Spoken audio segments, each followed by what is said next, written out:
Olá pessoal, tudo bem com vocês? O tema da nossa aula de hoje é a estrutura populacional relacionada aos setores econômicos. Os setores econômicos são os grandes responsáveis pela distribuição da população em relação ao trabalho e também em relação ao emprego, na atualidade. Mas essa divisão vai acabar representando as questões históricas, os fatores que de alguma forma condicionaram a distribuição populacional em relação ao trabalho. Então, dessa maneira, o nosso primeiro ponto da aula de hoje é a estrutura da população mundial. De que forma a população mundial está distribuída em relação aos setores econômicos? Quais são as implicações dessa distribuição na questão, por exemplo, da qualidade de vida, dos principais pontos relacionados à população do mundo? Como é que essa população vai se alimentar? De que forma ela vai poder ter a sua diversão, o seu lazer? Isso tudo atrelado ao tipo de produção, o tipo de ocupação, por exemplo, na agricultura ou na indústria. Nós sabemos que, no caso da agricultura, por exemplo, ela vai acabar gerando apenas uma subsistência inicialmente, e já na indústria, a própria ocupação do trabalho vai gerar maiores rendimentos para a população nesse setor empregada. Então agora a gente vai poder analisar o histórico da divisão da população por setores de atividade. Na história da humanidade, os setores econômicos, os setores associados à própria questão do trabalho, ocorreram em períodos distintos da história. Inicialmente, a primeira atividade, digamos, termos de ocupação da população, foi a agricultura, uma das atividades que integram, no caso, o setor primário da economia. A agricultura, há mais ou menos 3.000 anos, já ocupa o homem, ou seja, a partir da agricultura o homem consegue tirar seu sustento, consegue ter uma ocupação e consegue gerar o excedente. Esse período de expansão do setor primário e ocupação de boa parte da população mundial vai se estender mais ou menos até 1750, ou seja, na primeira Revolução Industrial, por volta de 1750, na Inglaterra, eu vou ter uma transferência da população do setor primário, no caso a agricultura, para o setor secundário, no caso a indústria.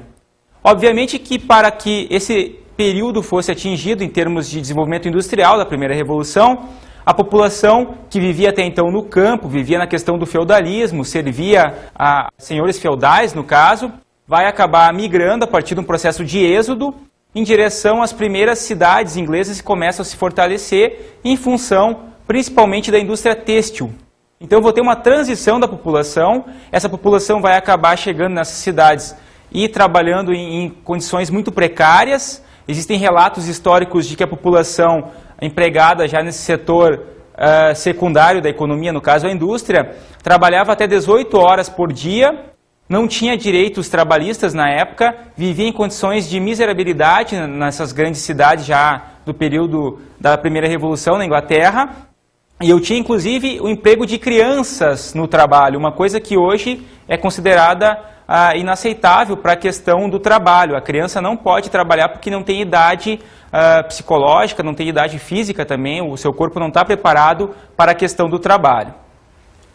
À medida que a industrialização vai se desenvolvendo a partir da Inglaterra, eu tenho o processo seguinte de segunda revolução que vai ocorrer nos Estados Unidos, e esses processos de revolução industrial vão acabar aumentando ainda mais o êxodo rural, ou seja, a população que até então vivia no campo vai acabar cada vez mais migrando para as cidades, onde se encontram as indústrias, e esse processo vai acabar se acentuando até mais ou menos por volta de 1970, quando eu tenho uma nova transição da população no sentido do setor secundário para o setor terciário, que é, no caso, o comércio e o serviço.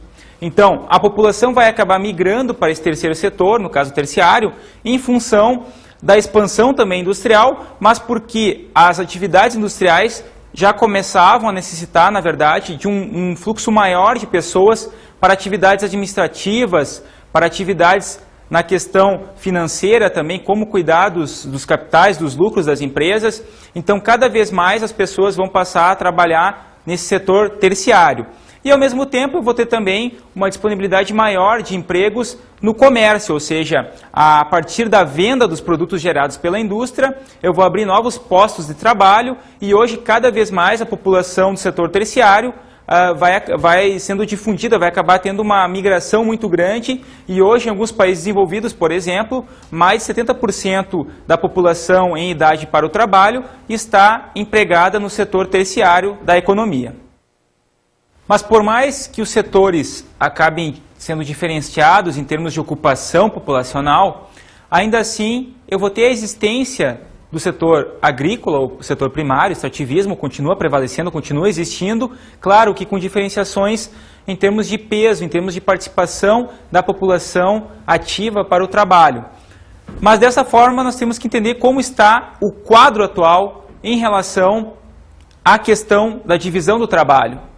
Inicialmente, o setor primário, que é um setor que passa e já passou também, principalmente a partir da década de 1960, por uma grande transformação nas relações, tanto em termos de trabalho, quanto em termos de inovações tecnológicas, ou seja, eu tive um processo decorrente da Segunda Guerra Mundial, onde foram realizadas inovações tecnológicas, armamentos químicos, e esses armamentos químicos foram no período seguinte, em parte utilizados, a tecnologia foi utilizada em parte para a construção, para a produção de novos insumos na agricultura. Esse período ficou conhecido como Revolução Verde, onde, a partir da construção de novas máquinas, novos insumos, novos venenos utilizados na agricultura, eu tive toda uma mudança de concepção na produção agrícola. Esse período de inovação tecnológica vai acabar acarretando também um grande desemprego na agricultura. Por quê? Porque com a utilização de máquinas colheitadeiras, tratores mais potentes e que fazem uma grande extensão de trabalho, ou seja, eu consigo colocar uma colheitadeira produzindo e colhendo, e antes disso eu tinha, por exemplo, o carro de boi, a partir de um arado mecânico, então é um serviço, digamos, mecânico, né, artesanal em alguns momentos, e depois eu passo a ter um período já de inovação tecnológica na agricultura, e obviamente que se eu tenho uma máquina fazendo o serviço daqui a pouco de 10, 15 homens, esses homens vão acabar sendo dispensados, vão acabar perdendo o seu emprego, e esse processo ficou conhecido como êxodo rural. Então, essa inovação tecnológica vai acabar sendo a responsável também por uma redução no número de empregos relacionados ao setor primário, principalmente na questão da agricultura mundial. O setor secundário vai acabar trazendo também uma grande quantidade de inovações tecnológicas e essas inovações vão acabar diferenciando os tipos de indústria. Eu tenho uma mudança de concepção a partir da primeira revolução industrial na Inglaterra, por exemplo, que trabalhava a questão da indústria têxtil e da indústria naval. Já na segunda revolução industrial nos Estados Unidos eu vou ter uma mudança de concepção a partir de centros de pesquisas, universidades, onde outros setores, novos setores vão ser desenvolvidos, como por exemplo o setor petroquímico.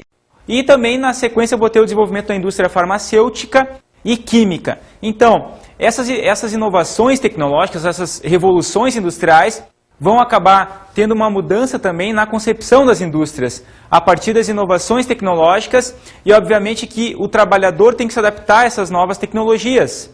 E cada vez mais eu vou ter processos associados em termos de inovações do trabalho. Como exemplo clássico dessas inovações, nós tivemos na história o período chamado de Fordismo, que é um período associado principalmente à questão da indústria automobilística, que é um setor que começa a surgir na segunda para a terceira revolução industrial nos Estados Unidos, onde na fábrica da Ford, no caso, eu tive toda uma mudança de concepção em relação à indústria de bens de consumo durável, que é a indústria automobilística no caso. E aí eu tinha nessa fábrica, na verdade, um processo inovador, quando aquela produção em série vai ser substituída em termos de funcionalidade, ou seja, o trabalhador vai se especializar numa única função na fábrica da Ford. Aquele trabalhador, por exemplo, que é responsável por colocar os pneus nos veículos, vai fazer só aquela função, nada mais do que isso. Outro funcionário vai ser responsável pela questão de colocar os vidros nos automóveis, enfim, cada funcionário tem uma determinada função na linha de montagem. Esse sistema ficou conhecido como Fordismo, porque na verdade quase todas as outras fábricas de diversos setores industriais acabaram adaptando esse processo às suas linhas de montagem. Outra inovação gerada a partir do modelo fordista está associada à questão do tipo de trabalho que o funcionário desenvolvia e as formas de manutenção dos salários, que é uma inovação realizada nos Estados Unidos, já que até então o assalariamento, ou seja, o pagamento em salário era algo difícil de ocorrer, principalmente em função de um excesso de mão de obra, né, no caso da Inglaterra, e já nos Estados Unidos eu vou ter, no caso da fábrica da Ford, um estabelecimento da jornada diária de $5, que foi algo inovador para a época, e a partir desse processo eu começo a ter, inclusive, uma participação mais efetiva de sindicatos na questão do trabalho, ou seja, eu tenho também uma mudança na concepção das leis trabalhistas associada à empregabilidade. Então, a partir desse processo, eu tenho toda uma mudança de concepção em relação ao setor secundário. E esse setor vai ser o grande responsável pelos empregos, principalmente em relação às indústrias de bens de consumo, que são as indústrias que acabaram gerando o maior número de postos de trabalho em função da grande demanda pelos seus produtos. Um exemplo é a indústria alimentícia, que vai acabar gerando muitos postos em função de um crescimento urbano. Quando ocorre esse crescimento, obviamente que as pessoas não têm mais como produzir seus alimentos e, obviamente, vão ter que pagar por eles. E aí surgem essas indústrias alimentícias que vão acabar tendo grande lucratividade nesse setor secundário. Mas o setor secundário vai ter também outras inovações tecnológicas, principalmente também a partir da Segunda Guerra Mundial, a exemplo da agricultura. Então, essas inovações vão ocorrer em alguns países, principalmente os chamados países desenvolvidos. Uma das grandes tecnologias inovadoras no processo industrial, no caso associado principalmente à indústria automobilística, é o processo chamado de robotização da produção. Esses robôs que foram construídos principalmente a partir do Japão, né, o Japão hoje, para você ter uma ideia, de 700 mil robôs que existem no mundo, 50% ou mais ou menos 350 mil estão localizados no Japão. Esses robôs chegam em alguns casos a responder pelo trabalho de 250 trabalhadores. Isso é inovador, porque é aquela velha história, né? O robô, na verdade, não precisa de férias, não precisa de remuneração.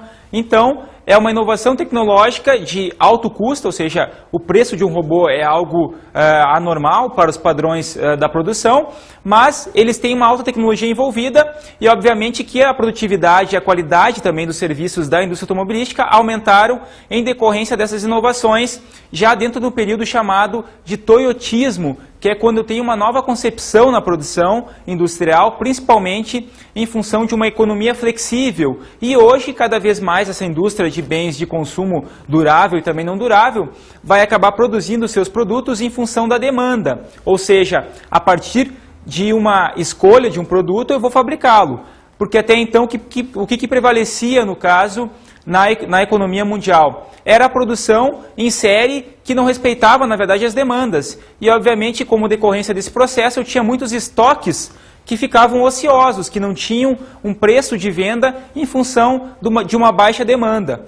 E aí eu vou ter uma nova concepção de trabalho a partir do toyotismo, que foi realizado inicialmente na fábrica da Toyota, no Japão, daí o nome toyotismo, quando os estoques reguladores das empresas são reduzidos. E hoje, cada vez mais, os pedidos são feitos a partir da internet, por exemplo, em relação ao automóvel, ou na própria loja, no caso de móveis e eletrodomésticos, onde, a partir de um pedido, os produtos serão, digamos, produzidos.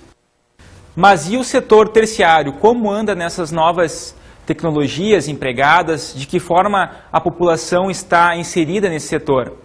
Inicialmente, para entender como a população migrou do setor secundário para o terciário, é importante notar que a questão da indústria é fundamental para explicar essa mudança em termos de ocupação do setor terciário, que hoje responde, principalmente nos países desenvolvidos, pela maior parte dos empregos gerados na economia. Então, de que forma esse setor evoluiu? Principalmente em função da demanda industrial, ou seja, quando eu tenho a fabricação de determinados produtos, como por exemplo automóveis, eu tenho que ter toda uma cadeia de distribuição associada ao setor terciário. Por exemplo, quando eu tenho um determinado problema no meu veículo, eu preciso levá-lo aonde? A uma oficina mecânica. Obviamente que essa oficina faz parte do setor de comércio e de serviços, onde eu vou comprar as peças, eu vou ter um mecânico que vai realizar a manutenção do meu veículo, eu vou ter, obviamente, concessionárias que vão vender os veículos, eu vou ter toda uma cadeia produtiva associada à indústria. Então, é dessa forma que o setor terciário vai ter uma grande expansão, principalmente a partir de 1970. E hoje ele responde por grande parte dos empregos no mundo. Isso também em função de algumas políticas neoliberais que vão acabar privatizando empresas estatais e, obviamente, que boa parte dos trabalhadores que vão ser desempregados vão acabar migrando para o comércio e para os serviços. Outro fator importante da questão do setor terciário foi, na verdade, um aumento das atividades administrativas e financeiras. Com esse aumento, principalmente a partir de uma determinada demanda por administradores, por empresas que vão calcular os lucros das grandes indústrias e também na questão da especulação financeira, que hoje é cada vez maior a partir das bolsas de valores, como a Bolsa de Nova York, que vai acabar regulando a principal ação em termos das grandes empresas, ou seja, aquela grande empresa que tem um volume muito grande de ações, ela vai acabar tendo um mercado maior em função de uma propaganda existente, ou seja, se essa empresa tem ações valorizadas, a tendência é que seus produtos também possam ser vendidos em maior escala. Então, obviamente que a questão financeira é cada vez mais fundamental no setor terciário e acaba sendo também responsável por um grande índice de empregos, um grande índice de empregabilidade na questão do terceiro setor, no caso, o setor terciário da economia, tanto mundial quanto brasileira. Para ilustrar essa grande expansão dos empregos no setor terciário, nós vamos ver agora um depoimento de um funcionário do Cine. Roda aí. Nessa nossa rede, nós temos feito uma captação de vagas em todos os setores da economia. Porém, temos percebido que na área de serviços é onde nós temos conseguido captar mais vagas no mercado de trabalho. Diferentemente do que se pensa, não é na indústria ou na grande indústria que a gente está conseguindo as grandes vagas, a maioria das vagas. Nós conseguimos nas pequenas e médias empresas, que são aquelas que mais ofertam vagas para o mercado de trabalho, na área de serviços, na área de, principalmente, auxiliar de produção. Aí você pega desde cozinheiro, açougueiro, auxiliar de produção, auxiliar de limpeza, vigilância. O ramo de hotelaria é o que mais tem ofertado vagas aqui para nós. Ainda que também tenhamos vagas no setor, por exemplo, de enfermagem. Vendedor interno e vendedor externo, essa com certeza é a vaga mais ofertada na agência. Bem, vocês viram pelo depoimento que os empregos relacionados ao setor terciário acabaram de alguma forma prevalecendo e prevalecem ainda na questão do Sistema Nacional de Emprego, no caso o Cine, que vai ser o grande responsável pela demanda de emprego, ou seja, ali no Cine eu vou ter os postos de trabalhos de alguma forma sendo representados, sendo de alguma forma disponibilizados para a população, e o funcionário vai acabar dizendo o quê? Que os empregos relacionados ao comércio, às vendas, são, na verdade, os principais postos hoje, são as principais demandas em relação ao emprego, e obviamente que se a população que procura uma certa empregabilidade vai acabar sendo direcionada para o setor terciário, justamente porque a maior demanda hoje por postos está nesse setor. Vamos então agora analisar como anda a estrutura da população economicamente ativa no Brasil. Em relação aos três setores da economia, a população economicamente ativa brasileira, que é aquela população que está em idade para o trabalho, isso hoje considerando a questão da consolidação das leis trabalhistas, chamada CLT, diz que a partir de 16 anos eu já posso ter uma certa empregabilidade. E com 18 eu tenho, digamos, a maioridade em termos da questão do trabalho. Então, nesse sentido eu vou ter hoje uma diferenciação entre os três setores em função dessa população com idade para o trabalho. E dessa forma, o setor primário, no caso, vai ter uma grande mudança, principalmente em função de algumas políticas públicas e governamentais, obviamente, no território.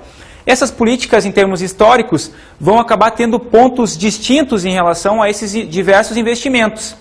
Inicialmente eu vou ter, por volta de 1920, 1930, um período onde o setor primário ainda tinha uma grande importância em termos de ocupação da população. A agricultura, principalmente a partir do café, a agricultura relacionada também à cana-de-açúcar, era uma grande responsável em termos de empregabilidade. Boa parte da população ainda vivia no campo no Brasil, tanto é que até 1940 a população, em termos de ocupação entre o período rural, entre o meio rural e o meio urbano, o predomínio, na verdade, era de que 60% mais ou menos da população vivia no campo no Brasil e 40% em cidades. Esse processo vai acabar tendo uma mudança em função função das políticas em relação ao território, mas ainda hoje a agricultura, ou o setor primário, vai acabar tendo uma participação efetiva na balança comercial, por exemplo, sobretudo com a questão da soja.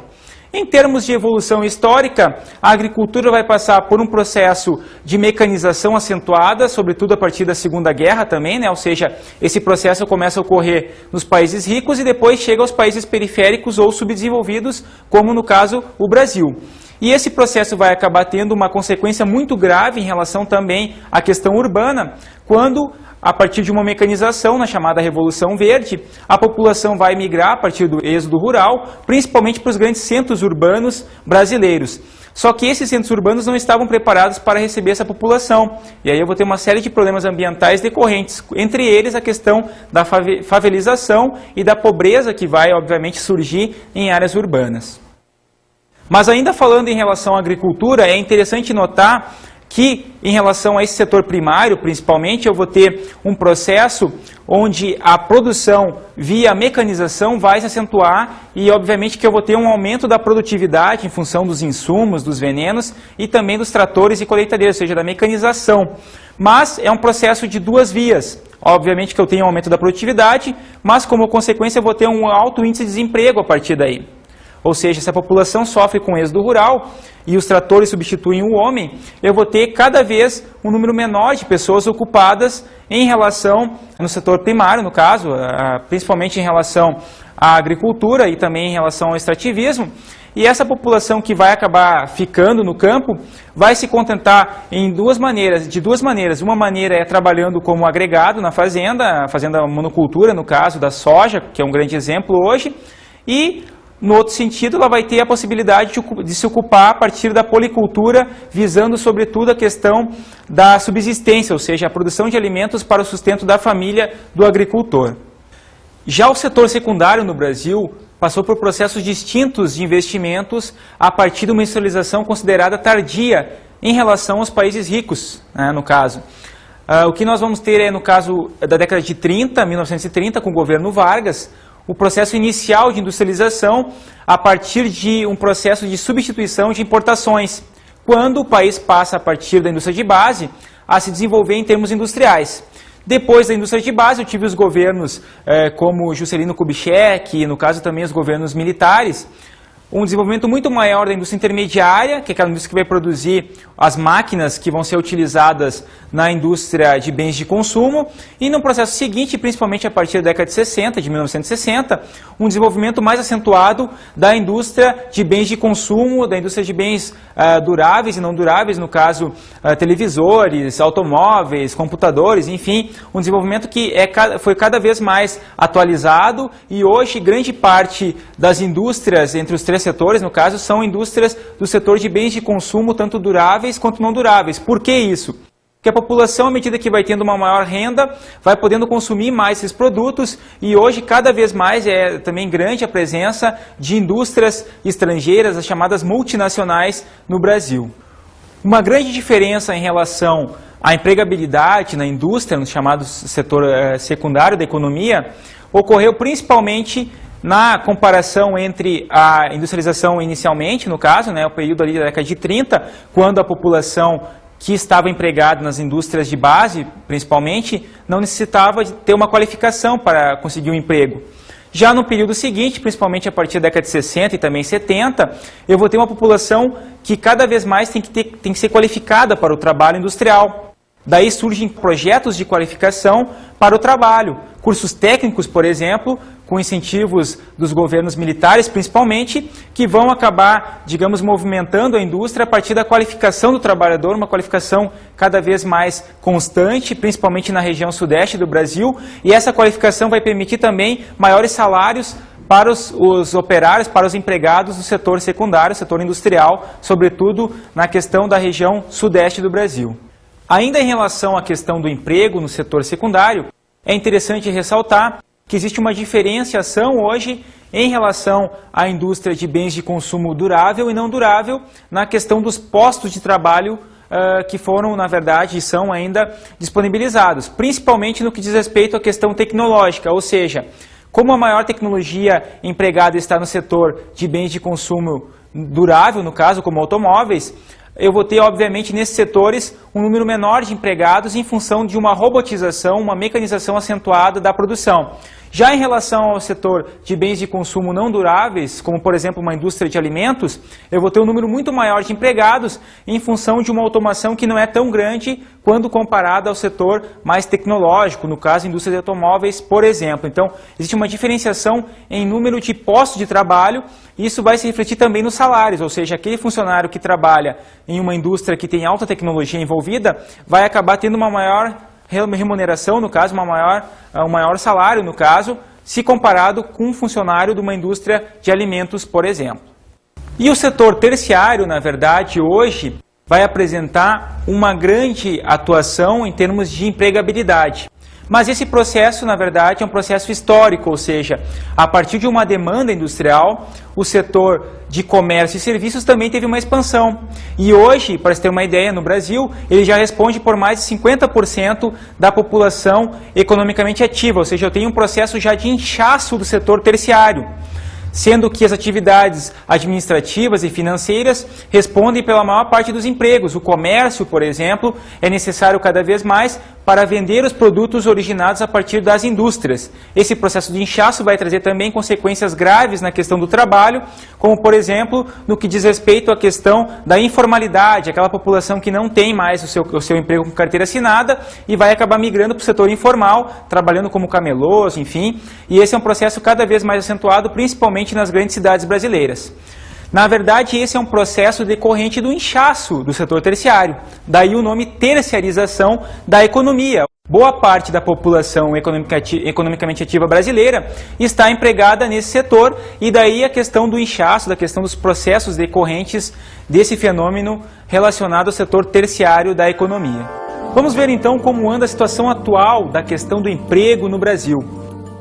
Inicialmente, precisamos entender que a partir dos modelos públicos e políticas públicas, principalmente a partir de um chamado modelo neoliberal, vai ocorrer, na verdade, um processo acentuado de flexibilização das leis trabalhistas. E, a partir disso, eu vou ter cada vez mais processos de desemprego acentuado, mas também processos de requalificação para o trabalho, ou seja, cursos técnicos, cursos relacionados às universidades, cursos de qualificação do trabalhador a partir do Cine, que vai acabar patrocinando isso.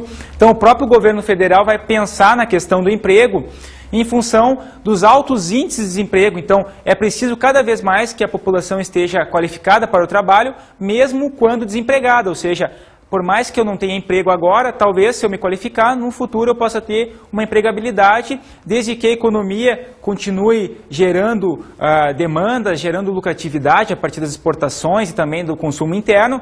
E esse é um processo cada vez mais atrelado também à questão de novos investimentos públicos na relação do emprego, principalmente buscando uma melhor qualificação da população, uma maior empregabilidade, visando, sobretudo, uma melhoria da condição de vida do trabalhador brasileiro. Bem, pessoal, espero que vocês tenham gostado da nossa aula de hoje. Vamos agora às nossas dicas de estudo.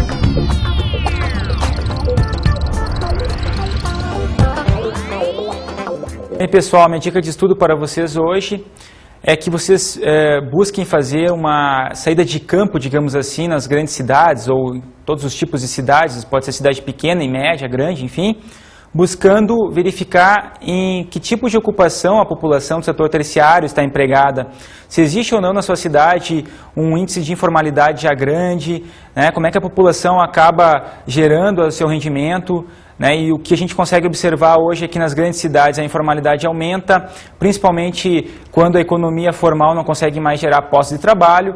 Então é um processo cada vez mais acentuado e a tendência é que se o governo não consegue mais gerar postos, as indústrias também não geram mais postos a partir de políticas de emprego, a tendência é que aumente o sentido da informalidade, principalmente nos grandes centros.